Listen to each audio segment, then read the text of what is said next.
Good evening, friends. Takže dobrý večer. I am going to speak about the possibility of self-healing. Dnes budem hovoriť o tej možnosti seba liečenia. I'm not a medical doctor, Nie som lekár, but I collaborated with holistic medical doctors for more than 20 years. Viac ako 20 rokov som však pôsobil a spolupracoval s lekármi.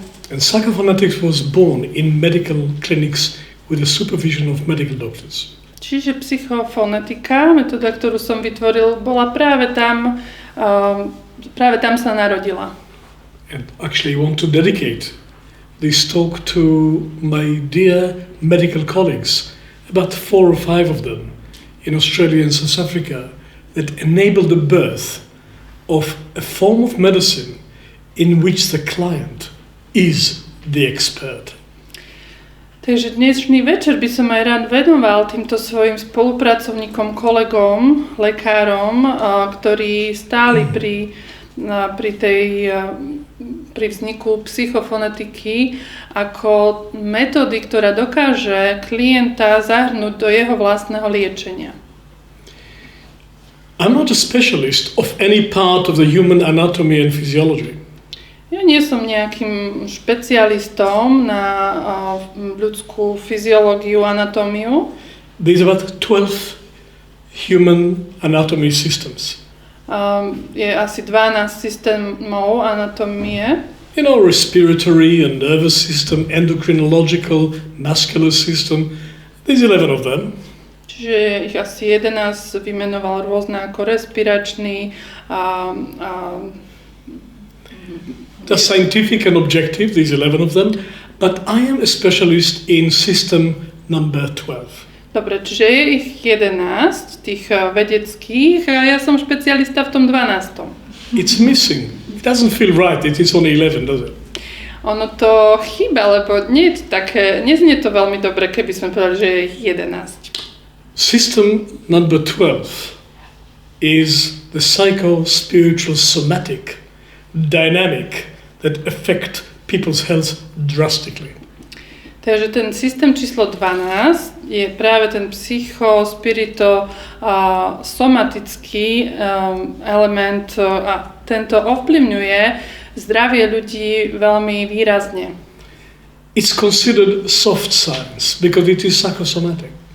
Niekto to môže považovať za nejakú takú mäkkú, jemnú vedu, pretože je aj ako nie je veľmi vedecká, aby povedali. But it's unavoidable. Ale už sa tomu nedá vyhnúť. The effect that our inner life has on our physical body is undeniable. Ten vplyv, ak naše vnútro má na naše zdravie, tomu sa už nedá vyhnúť. But mainstream medicine managed to deny it anyway. Tá mainstreamová medicína, jej sa darí to poprieť. I wonder for how long. Ale podľa mňa už asi nie dlho to bude trvať. My expertise is to encourage people to become the experts in their own healing process. Čiže moja expertíza spočíva v tom, že viem pomôcť ľuďom, aby sa stali expertami v svojom vlastnom liečení. We don't know if people's subjective dynamics affect the body 5% or 95%, and we will not know until we enter it. Nemôžeme vedieť, že či tá vnútorná dynamika človeka, to vnútro, ovplyvňuje telo človeka na 5%, alebo z tých 5%, alebo z 95%. Nevieme to, kým do toho nevstúpime. Participatory medicine is the end of symptomatic medicine. Tá participačná medicína je vlastne koncom tej medicíny, ktorá je zameraná na symptómy. It's a problematic science because the only point of entry into the effect that your psyche has on your own body, the only point of entry is you. Takže je to trošku problematické, lebo jediný vstupný bod do toho, že nakoľko vaša duša vplýva na vaše telo, tým jediným vstupným bodom ste vy. But you're subjective. How can we rely on that? No ale veď vy ste subjektívni, tak ako by sme sa na toto mohli nejako spoliehať. We learned not to trust subjective factor in science. We have to remove the subjective factor and be objective, yes? Predsa vo vede sme sa všetci naučili, že potrebujeme subjektívne faktory dať bokom a naučili sme sa byť objektívni. It's a medical model. To je ten medicínsky model. That's materialistic science and medicine. To je tá materialistická veda a medicína. And it invaded psychology too. A ono to vlastne vošlo aj do psychológie, tento prístup. We tried for many years to explore the human psyche as if it was just another object. Už veľa rokov sa totiž v psychológii snažíme pochopiť a študovať ľudskú dušu, ako by to bol nejaký predmet. Because psychology wanted so much to be considered natural science. Psychológia totiž veľmi stála o to, aby bola považovaná za prírodnú vedu. And it was established by medical doctors who were trained in a medical model. So we still have medical model kind of psychology. A tiež bola psychológia založená vlastne lekármi, ktorí mali tréning v tomto medicínskom modeli, takže to tam ešte stále platí. There's a methodical problem in that approach because people are not objects. What to do? Je tam jeden metodický problém a to je to, že ľudia nie sú predmety, tak teda čo s tým? You know anybody who consider themselves to be an object? Poznáte niekoho, kto sa vlastne považuje za nejaký predmet? You consider yourself to be an object? Alebo nebodaj považujete seba za predmet? Treating you as an object is a form of abuse, isn't it? Keď sa niekto k vám správa, ako by ste boli predmet, tak je to forma zneužívania však. No human being is an object, and no human being think of themselves as an object, and yet the sciences that try to inquire the human beings treat them as objects. It's a contradiction there. Čiže je tam isté protirečenie, lebo žiaden človek sa necíti ako objekt a nechce, aby sa k nemu vzťahovali iní, ako keby bol objekt, predmet, ale zároveň tie prírodné vedy na nás nahliadajú, ako by sme boli ten objekt. You see, when I observe you from outside as an object, I think about it and I create some reality about you. It's called diagnosis. Čiže keď vás napríklad pozorujem zvonku a vytvorím si nejakú predstavu o vás, a môžem to nazvať diagnóza. But that's my reality, not yours. Ale to je len moja realita, nie je vaša. If I gave you any chance to observe yourself and come up with a concept about what's going on in you and create some concept about yourself, you will create reality about yourself from the inside.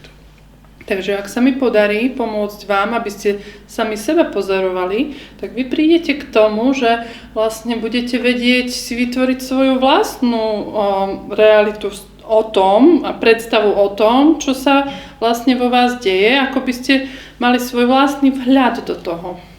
Well, if we trust at all the reality that people create about themselves, we have to regard the person, the subject, as the expert, because what do anybody else know about you from outside? Not much. Čiže ak budeme vám dôverovať v tom, že ste si schopní urobiť nejakú predstavu o tom, čo sa vo vás deje, tak potom ste vy tým expertom, lebo čo môže niekto iný o vás vedieť viac, ako viete vy sami o sebe? Whose reality is more important about your healing process, the expert from outside or the expert from inside? Koho realita je vlastne dôležitejšia? Realita, čo sa týka vášho vlastného liečenia. Je to dôležitejšia realita zvnútra vás alebo zvonku? No, I don't think it's alternative. I think there's a combination.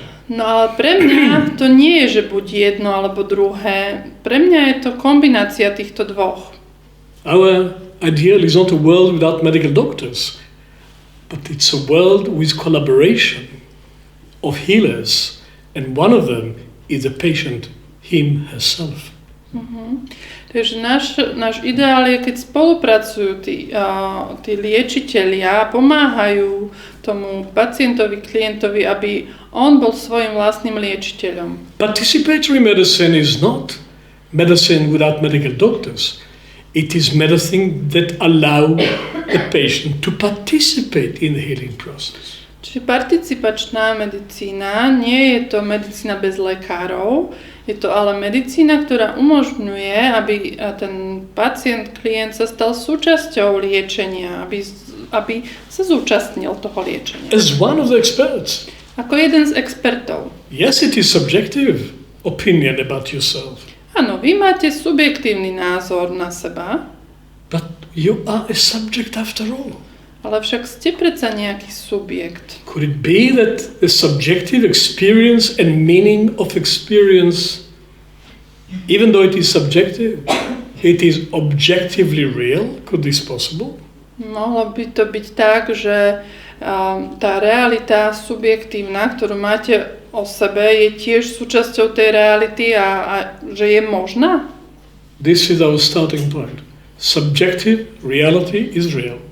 Toto je pre nás počiatočný bod, že berieme subjektívnu realitu za skutočnú. Who can deny that? Kto by mohol popierať nejakú subjektívnu realitu? What else are we building our life on? On experts or on our own intuition? Predsa náš život si nestaviame na nejakých názoroch expertov, alebo si staviame, alebo ho zameriame na tú našu vlastnú intuíciu. We just want to add to the table of experts one more chair, the patient himself.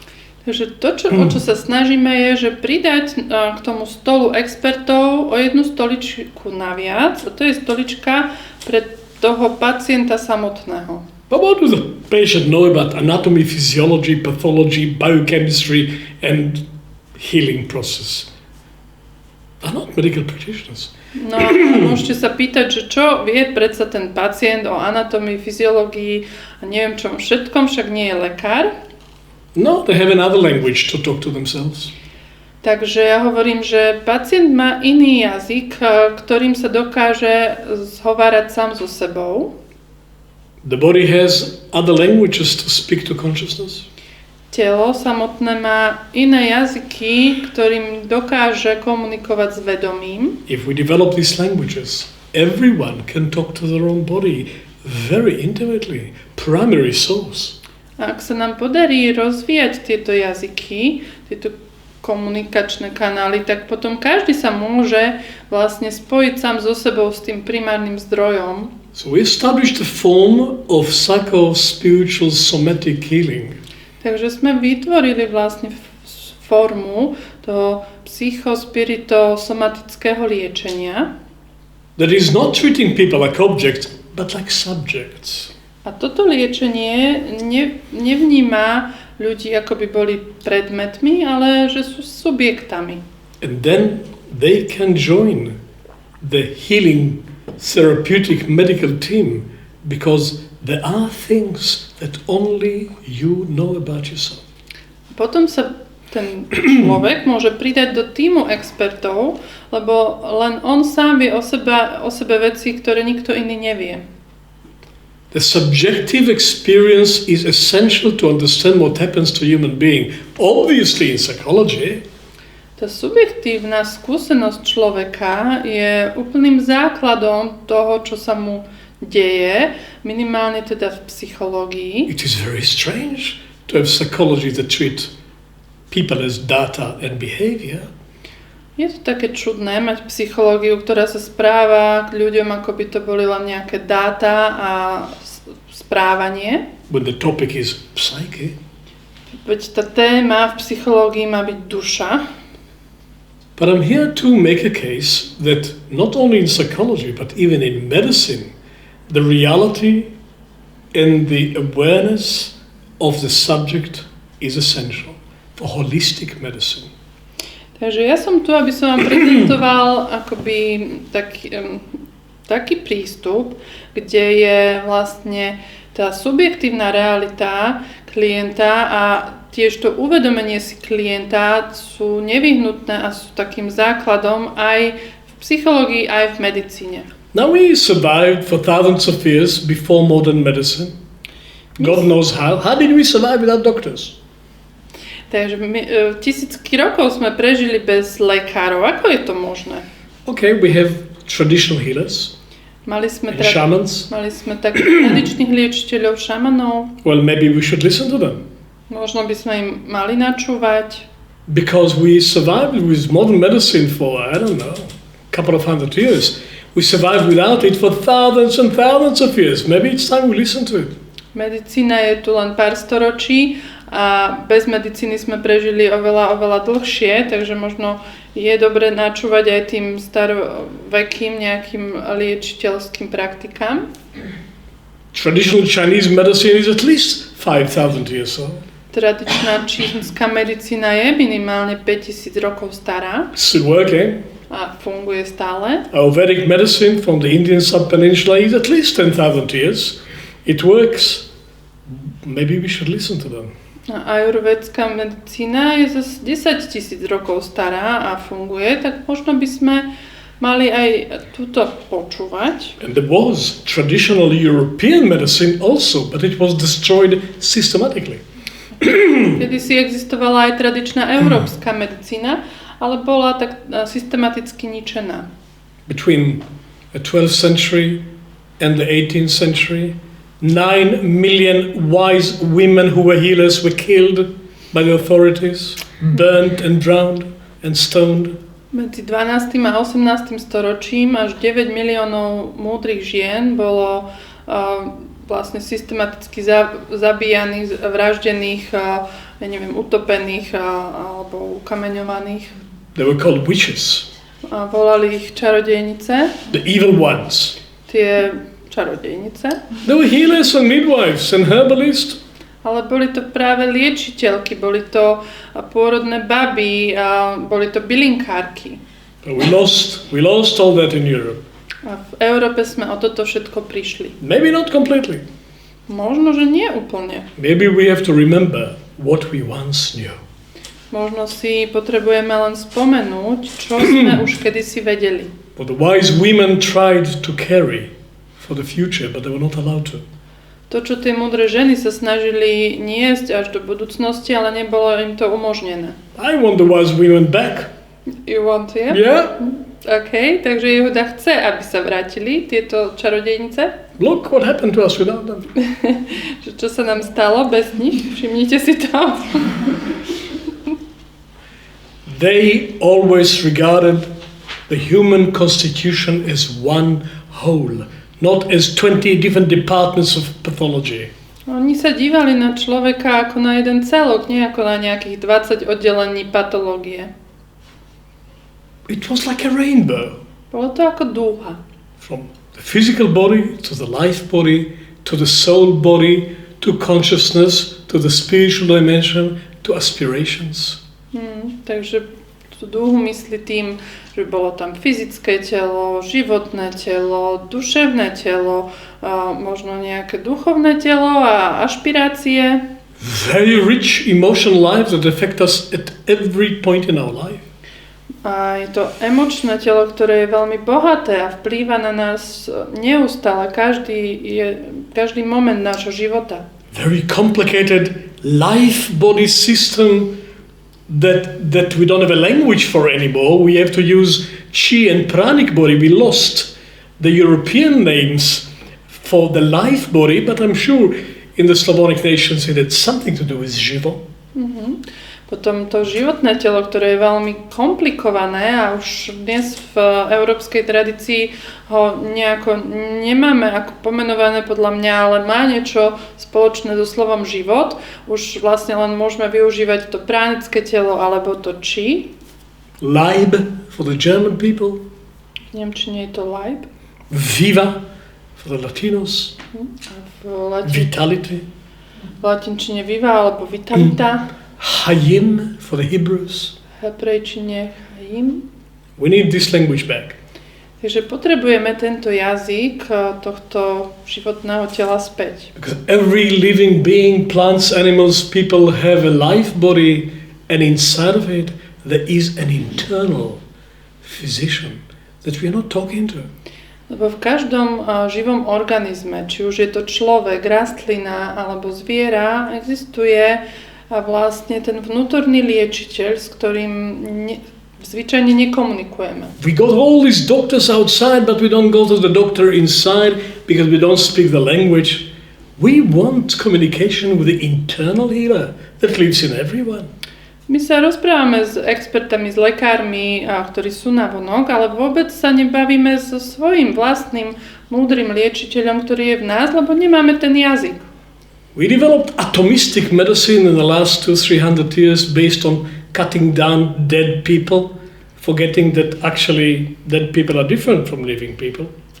Slightly different, it's a nuance, but it's different.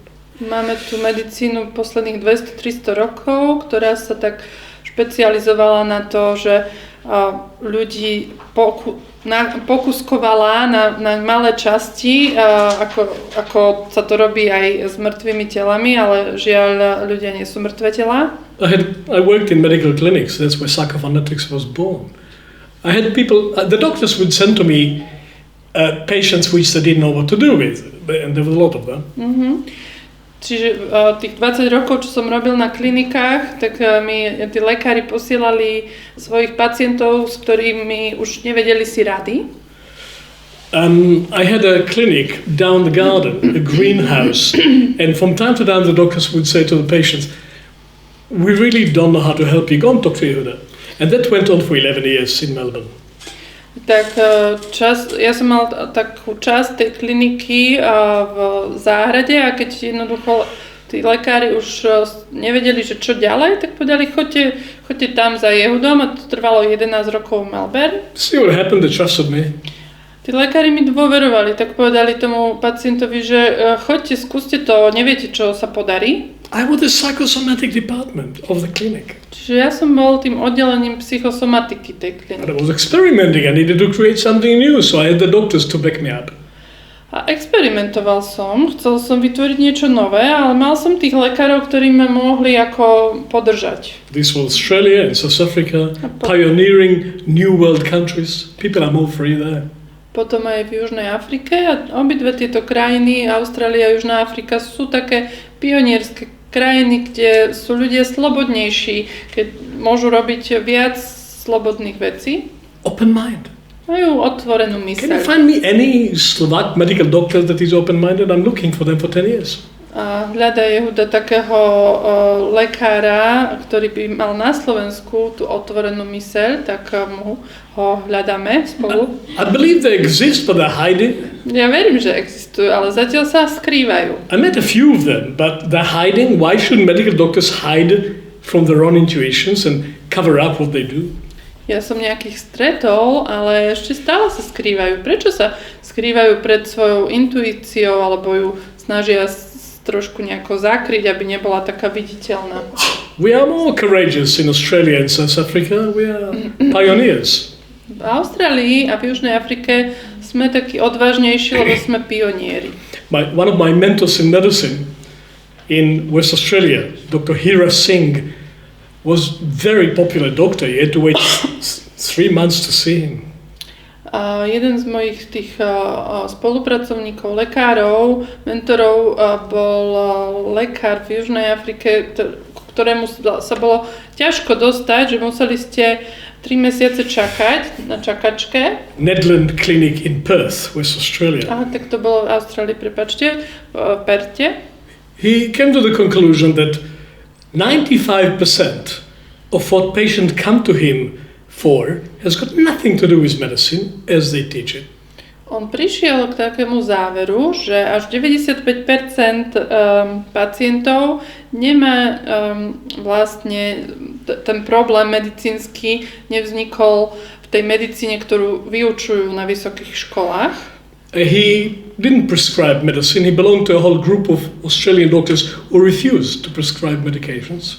A on nepredpisoval lieky, patril k takej skupine v Austrálii, lekárov, ktorí nepredpisovali lieky. And they did what the original name of doctor mean. You know what doctor mean? In Latin, il dottore means a teacher. Oni robili to, čo pôvodne slovo doktor v latinčine znamená, to znamená učiteľ. And so they were teaching them how to take care of themselves. And they were very popular and effective. Či títo lekári vlastne vyučovali svojich pacientov, ako sa o seba postarať a boli veľmi efektívni a veľmi populárni. Meditation, stress management, exercise, diet, lifestyle, positive thinking. That was their medicine. They were very effective. Meditácia, manažment stresu, dieta, cvičenia, ešte neviem čo, boli naozaj veľmi efektívni a populárni. Relationship counseling. A vzťahový counseling. So I had colleagues like that. I'm looking for colleagues like that here. Takže mal som takýchto kolegov a ďalej ich takýchto hľadám. I had clients coming to me for things that are incurable with a bunch of files from 6 to 7 expertise doctors, specialists. Mal som aj takých klientov, ktorí prišli za mnou s nevyliečiteľnou chorobou, mali vlastne také tie zložky od 6-7 expertov medicínskych. The general practitioner sends you to this specialist, to this specialist, to this specialist, and the specialist sends you to other specialists, and they don't talk to each other. Že vlastne ten všeobecný lekár vás pošle k jednému špecialistovi, ten vás pošle k inému a tak ďalej, pokračuje tá cesta, ale medzi sebou sa oni nejako nebavia. Chronic fatigue syndrome. Syndrom chronickej únavy. Irritable bowel syndrome. To je ten syndrom dráždivého čreva. Repetitive strain injury. Tá únavová nejaké poškodenie svalov. At least 12 autoimmune disorder syndromes. Aspoň 12 autoimunitných syndrómov. Multiple sclerosis, spondylitis, Crohn's disease, rheumatoid arthritis. Toto boli spondylitída a reumatická artritída a ešte iné itídy. There's 300 of them. 300 je ich. There's no cure for them. A nie je na nich liek. There's no medical explanation for them. A nie je ani nejaké medicínske vysvetlenie. Check it for yourself. In all the medical publications available, etiology, why people get autoimmune system, why one's own immune system that is supposed to protect you from outer dangers start to attack your own tissues. What's going on? Prečo vás vlastný imunitný systém vás začne napádať, hej? Že to ani nemajú na to príčinu. Check it for yourself. I checked it a lot because we became in our clinic specialists of autoimmune, and so the normal explanation goes like this: the immune system is making a mistake. We don't know why. Skúste si to pozrieť, ja som to študoval, lebo sme sa stali tými špecialistami na autoimunitu. A to bežné vysvetlenie je, že tá imunita proste urobí nejakú chybu a nevieme prečo. And because we don't know why it makes this mistake, we don't know how to change it, because it's not talking to us. No ale keďže nevieme, prečo robí tú chybu, tak nevieme to zmeniť, lebo s nami sa ten imunitný systém nerozpráva. The list goes on and on. Chronic fatigue syndrome, did I mention? Yeah? Áno, pokračuje ten zoznam a už hovoril Jehuda aj o tom syndrome chronickej únavy. Eczema. Exém. Astma. Migréna. Herpes. It's not on the physical level, it does not exist, but people suffer and die from it. Keďže to nie je na fyzickej úrovni, tak to neexistuje, hoci ľudia tým trpia a umierajú na to. Depression, anxiety, it's not just the nerve system. Depresia, úzkosť, to nie je len nervový systém. And stress. A stres. 80% of humanity suffer from chronic stress in the workplace, which depletes the immunity with too much cortisol and adrenal hormones, and next we get global pandemic. Immune system is down because of stress. People stop working, go home, rest a little bit, and the pandemic starts to move away.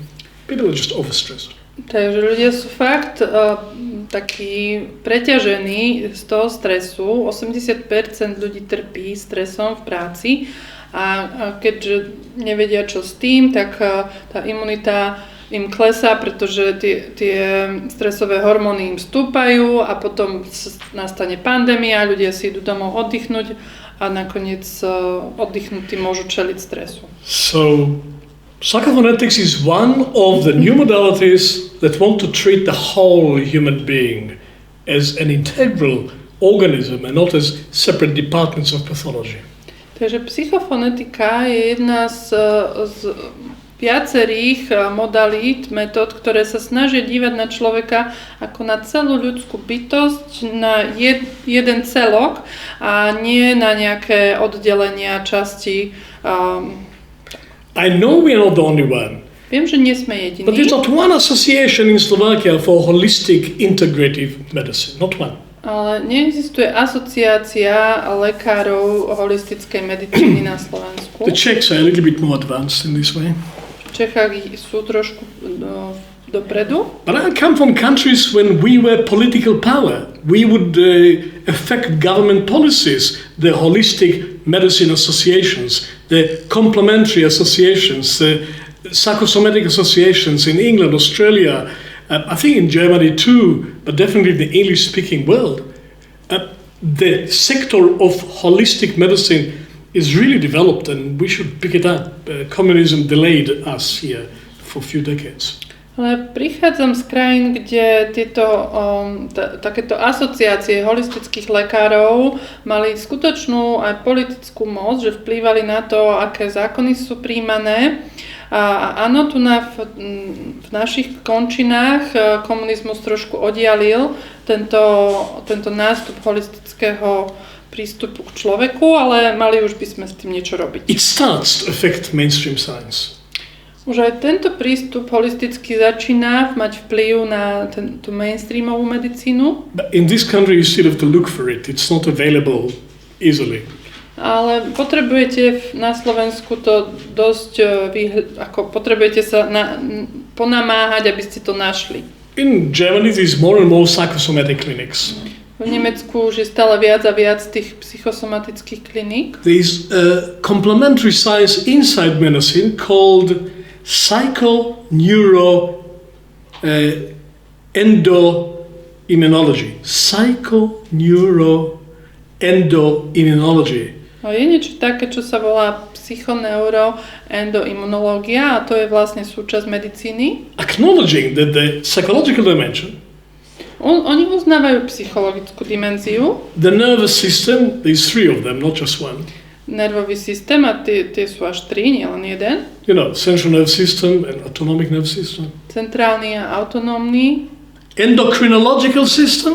Uznávajú endokrinný systém. And the immune system. Imunitný. A one system. Hovoria, že to je všetko jeden systém. They talk to each other all the time, it doesn't even go through the brain.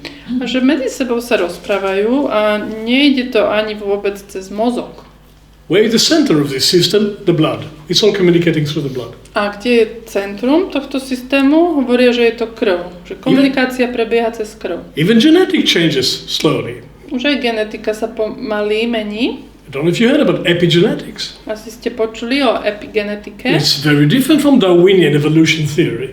A ona je úplne odlišná od tej Darwinovej teórie evolúcie. The way we live affect our genetic structure, activating some aspects of it, deactivating other aspects of it, and then we pass it to our children. It's another evolutionary theory, it's new. Takže to je taká nová evolučná teória, že ten spôsob, akým žijeme, aktivuje nejaké naše gény a deaktivuje iné. Potom to podávame našim deťom. I spoke to some traditional geneticians, they consider it as rubbish. A keď som sa rozprával s nejakými lekármi zameranými na genetiku, tak povedali, že to je blbosť. It works. Sice to funguje, but it doesn't work in theory, so we cannot endorse it. Ale nefunguje to v teórii, no tak nemôžeme s tým rátať. We don't know if our subjective involvement in our life is 5% of the cause of our diseases or 95%, and we will never know until we go in. Takže nevieme, či to, ako subjektívne prežívame náš život, či vplýva na naše zdravie a na tie naše choroby z 5% alebo z 95% a nebudeme to vedieť, kým do toho nevojdeme, nevstúpime. But how do we get in? Ako sa dá vstúpiť? How do we talk to our bodies? Ako sa dá porozprávať s našim telom? Most people live like the head is in one planet and the body is completely different planet. They know nothing about it. The body is a stranger for us. veľa ľudí žije tak, ako keby hlavu mali na jednej planete a telo na úplne inej planete. Ako by proste to naše telo bolo nám cudzie. We treat it like a biological machine. A správame sa k telu, ako by to bol nejaký stroj. Okay, it's a biological machine. Áno, je to aj biologický stroj. It's about 25% of what's going on. A to je asi tak 25% toho, čo sa v nás naozaj deje. It's an ecosystem. Je to ekosystém. Who is coordinating all these organs and systems in our body? Who coordinates it? Kto koordinuje všetky tie systémy a orgány nášho tela? There's no science about that. Neexistuje žiadna veda o tomto. Because the organizing element is not in the third dimension, it's in the fourth dimension, so we cannot talk about it, it's not scientific. Keďže ten organizujúci element, ten, kto to organizuje, nie je v tretej dimenzii, ale v štvrtej, tak sa o tom nemôžeme baviť, pretože to nie je dosť vedecké. And we don't see it anyway. A nedá sa to vidieť. So if we don't see it, it doesn't exist. Keďže to nevidíme, tak to neexistuje. Which is ridiculous, the connection to the satellite which gave opportunity for these people to be with us. Anybody saw electromagnetics? Anybody saw radioactive? Anybody saw radiation? We don't see it, but we know it exists. Well, we don't see the human soul. Does it mean that it doesn't exist? Takže je to také smiešné, lebo popieram niekto, že existuje elektromagnetické vlnenie? Nepopiera. A videl ho niekto? No, nevidel. A pritom popierame existenciu duše. When Harry Potter goes through near-death experience in, I think, the 7th book, he dies for a while and then he has a meeting with Dr. Dumbledore. Keď Harry Potter takmer zomrie asi v 7. knihe a proste prejde tým, že takmer zomrel, potom sa stretne s doktorom Dumbledorom. He also meet the you-know-who. Viete, s kým sa ešte stretne? And he's in big suffering, but Dumbledore tell Harry Potter, you cannot help him now. Who is in big suffering? You know who. You know who? What's his name? We can't say. Yeah. We can't say that. He's suffering tremendously and Harry Potter wants to help him and Dumbledore says, don't worry about it. It's not your department, you cannot help him now. To sa skvelé prekladá, lebo viete, kto trpí. Tento trpí a nemôžeme povedať jeho meno. No a ten Harry Potter by mu chcel pomôcť, ale ten Dumbledore mu povie, nie, nemôžeš mu hovoriť nič. Anyway, they have an interesting conversation. Niekto sa tam dobre baví, neviem kto teraz. And Dumbledore said to him, look, a train is leaving, you can go back to life, you can stay here, it's up to you. No a Dumbledore mu povie tomu Harrymu, že tak pozri sa, ten vlak odchádza, môžeš ísť späť do života, alebo môžeš ostať tu.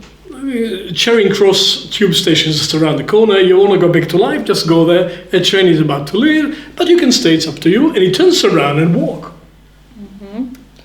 Takže povie mu, nech sa páči, môžeš ísť naspäť na Charing Cross stanicu do života, alebo ostaneš tu a proste otočí sa a ide preč. Harry Potter is a bit confused and he says, Dr. Dumbledore, I have one more question. Ešte sa chce Harry Potter niečo spýtať, hovorí, že pane, bože počkaj, mám ešte otázku. Harry Potter always had one more question. Viete, že Harry Potter mal vždy ešte jednu So otázku. Dr. Dumbledore is standing around and says, okay, Harry, what is it now? Takže Dumbledore sa pozrie, že no čo ešte máš? And the question is, Dr. Dumbledore, what if all this is just in the mind? Sa ho spýta, že čo keď toto všetko je len v našej mysli? Dumbledore looks at him with astonishment and he says, of course it's in the mind. Where else would it be? Tak on mu odpovie, no samozrejme, že je to v našej mysli. Kde by to bolo? Does it mean it's not real? Znamená to, že to nie je skutočné? And he goes away. A odíde. And Harry Potter is left with a question about what we teach at the third condition of spiritual development. It's not physical. Does it mean it's not real? No, we say it is real. Let's treat it like it's real and then we will see it. Takže tam padne tá otázka, že keďže to nie je fyzické, je to skutočné? A to je presne tá otázka, ktorú si kladieme aj v tej tretej podmienke osobného duchovného rozvoja, že či sú veci, ktoré nemajú fyzické telo skutočné, my hovoríme áno, správajte sa k tomu, že je to skutočné a bude to skutočné. The inner life is not visible for the normal eye. Pre bežné oči vnútorný život nie je That viditeľný. doesn't mean it's not real. To ale neznamená, že vnútorný život nie je skutočný. Here, the third condition of the 7 basic conditions for spiritual development. The third condition. Treat the inner life as if it's real, and you will start to see it. Takže tá tretia podmienka zo 7 hovorí, že správajte sa k svojmu vnútornému životu tak, že je skutočný a potom ho začnete vidieť. You can even see precisely the effect of your inner life on your body. Precisely. Dokonca potom uvidíte úplne presne, aký má vplyv váš vnútorný život na vaše telo. You have to change a little bit to do that. Na to, aby ste to boli schopní urobiť, sa potrebujete trochu zmeniť. But everybody can do it. Ale každý to dokáže. That's what we teach here. See yourself. Toto my tu vyučujeme.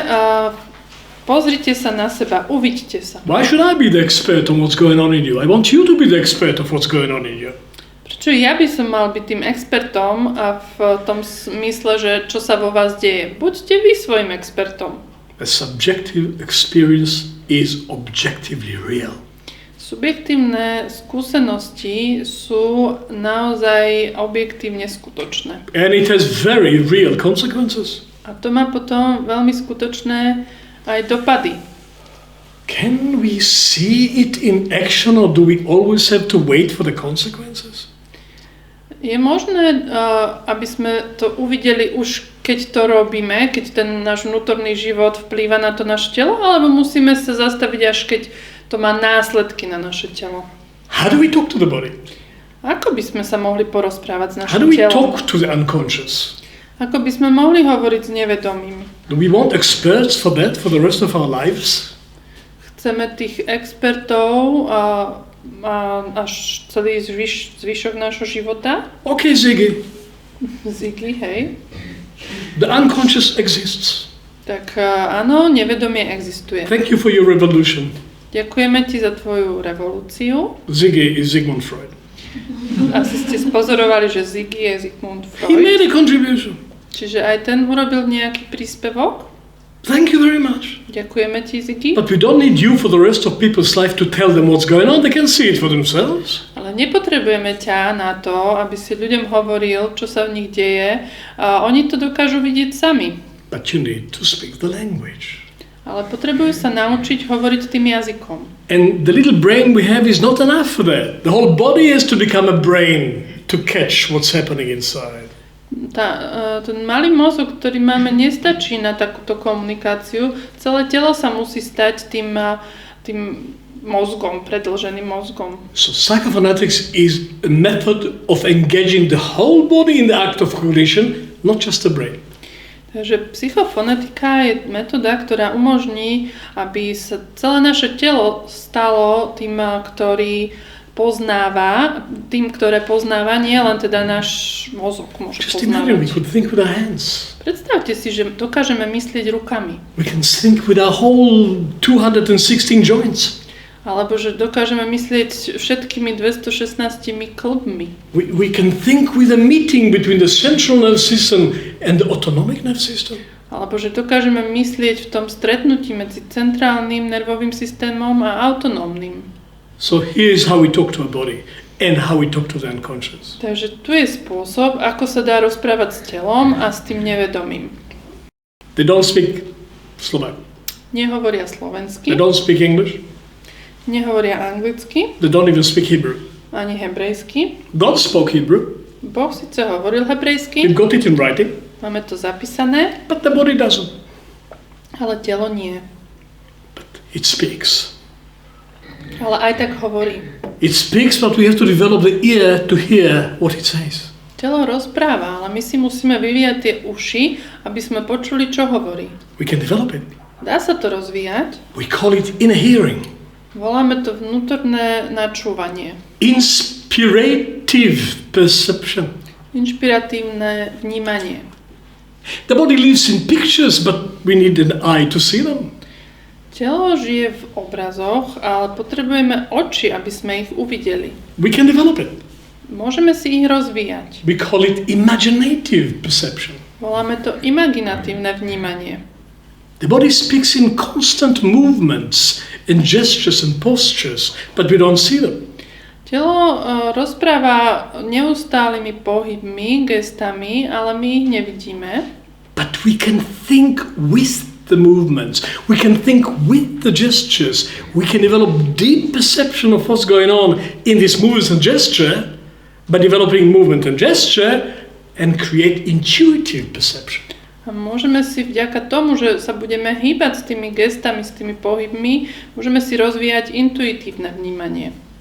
The body has a soul and a spirit of itself. Telo má aj dušu, aj ducha. Ancient soul the body has. Telo má starovekú dušu. With memories going all the way to old Saturn. Tie spomienky siahajú až k starému Saturnu. But we need to develop a consciousness that can meet the vibrations of the body because it speaks in vibrations, and we have to develop a resonance consciousness, sound consciousness. Potrebujeme sa asi vyvíjať aj to vedomie vibrácií, lebo telo rozpráva aj cez vibrácie, čiže tie rezonancie a hlásky reči. Then we can collaborate with the body. Potom môžeme s telom spolupracovať. So we call it Psychophonetics to include the sounds. No a my sme to nazvali psychofonetika, aby tam boli obsiahnuté tieto hlásky. But the whole operation is spiritual exercise of developing empathy with yourself. Ale celé to sa vlastne týka rozvíjania si empatie so sebou samým. And this is Škola Empathy. Welcome to Škola Empathy. We teach empathy methodically. A toto je škola empatie, vítajte, a tu učíme empatiu metodicky. To learn and develop methodical empathy for others, you have to start from yourself. Ak sa chcete naučiť a rozvíjať si empatiu pre druhých ľudí, potrebujete začať od seba. Self-empathy is the foundation of empathy for others. Seba empatia je ten základ empatie pre iných ľudí. And we can all learn methodically the languages with which our body and our subconscious and our memories talk to us. We just don't listen. A každý jeden z nás sa môže naučiť tie jazyky, ktorými telo s nami komunikuje, či už vo forme spomienok alebo vo forme nevedomia, a my potrebujeme len načúvať. It's a language school. Toto jazyková škola. We start from words, but we go into deep empathy and into imaginative, inspirative and intuitive listening. Takže začíname slovami, keď sa snažíme empatizovať, ale potom ideme hlbšie do tej imaginatívnej a inšpiratívnej, intuitívnej empatie. We take our ability to sense the body, which everybody has. Tú schopnosť vnímať naše telo využívame, každý má túto schopnosť. And develop it into an instrument of listening to the soul in the body. A vyvíjame si z tejto schopnosti vlastne tú schopnosť načúvať tomu, čo sa deje v našom tele. We develop kinesthetic intelligence to connect intuitively to the dynamics in the body. A vyvíjame si kinestetickú inteligenciu, aby sme sa intuitívne napojili na tie dynamiky v našom tele. Through spontaneous movements and gesture. Robíme to cez spontánne pohyby, spontánne gestá. And we develop a resonance language by practicing the deep dimension of the sounds of the universal human speech, and the body speaks these languages. A vyvíjame si aj ten jazyk rezonancií tým, že zahrňame aj hlásky ľudskej reči do tohto procesu, a dá sa tieto všetky jazyky naučiť. And we discipline the imagination to catch the pictures in which the life body lives in. A dokážeme si rozvíjať aj tú imagináciu, aby sme zachytili tie obrazy, v ktorých žije naše telo. That's Psychophonetics. Tak toto je psychofonetika. It enables us to develop apprenticeship with the life body.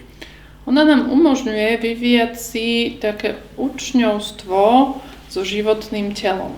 End of my introduction. Tak, to bol taký môj úvod.